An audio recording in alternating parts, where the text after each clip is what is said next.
The Prime Minister pulled out of his scheduled weekly Monday interview with Morning Report. Takes place every Monday, but not this morning. Just after 4 o'clock, though, in the Beehive theatrette, Mr Key responded to the events, revelations and accusations of the day in his post-cabinet media conference. Okay, good afternoon. Can I start by making a couple of comments on foreign trusts following the release of the Panama documents? It's my clear expectation that all New Zealanders will pay their lawful share of tax. As a result of the Panama Papers, IRD has set up a small group to review the papers to ensure New Zealanders are meeting their tax obligations and to support other countries if requests are made for further information.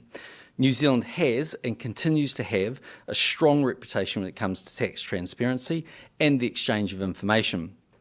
The government takes the issue seriously, and we've called for a review of disclosure rules for foreign trusts by tax expert John Shewan. That was exactly an hour ago. John Key was straight onto the front foot, rejecting descriptions of New Zealand as a tax haven, citing measures already taken and mounting a robust defence of the government's conduct and position. We've seen some people, including opposition parties, claim that New Zealand is a tax haven. That is utterly incorrect. The OECD has 4 criteria for assessing whether a country has harmful tax practices, including making them a tax haven. New Zealand does not meet any of them.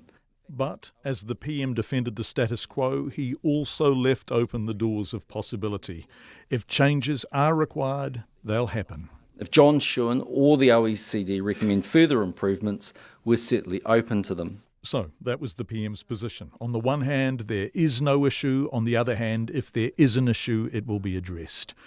But as the first question after the PM's opening statement reminded us, the reassurances may need repeating again and again.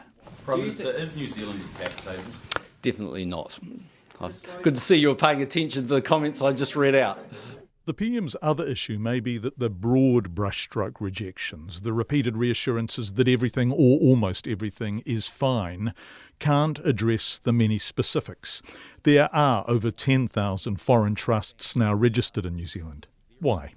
RNZ's political editor Jane Patterson pressed the PM on this, and here the general assertion that New Zealand is not a tax haven gave way to an inability to address specifics. The papers show that a lot of the overseas people are using it for business interests, not connected to inheritance or things that you've talked about in terms of opposition parties, and countries that are unstable and that sort of thing.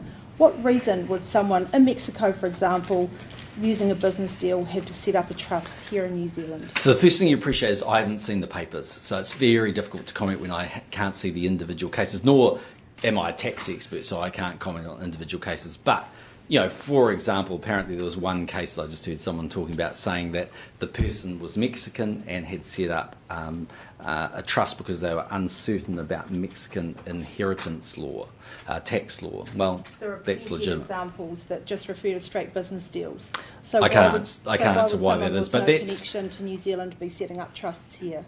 Well, New Zealand is a jurisdiction which is a good jurisdiction to do that, and for all the reasons that we know, that we do have exchange of information, that we do have transparency, we do meet the highest possible code. So there's all sorts of reasons why people might, but you have to go and ask those who establish those why they do that. I'm just not the expert in that area.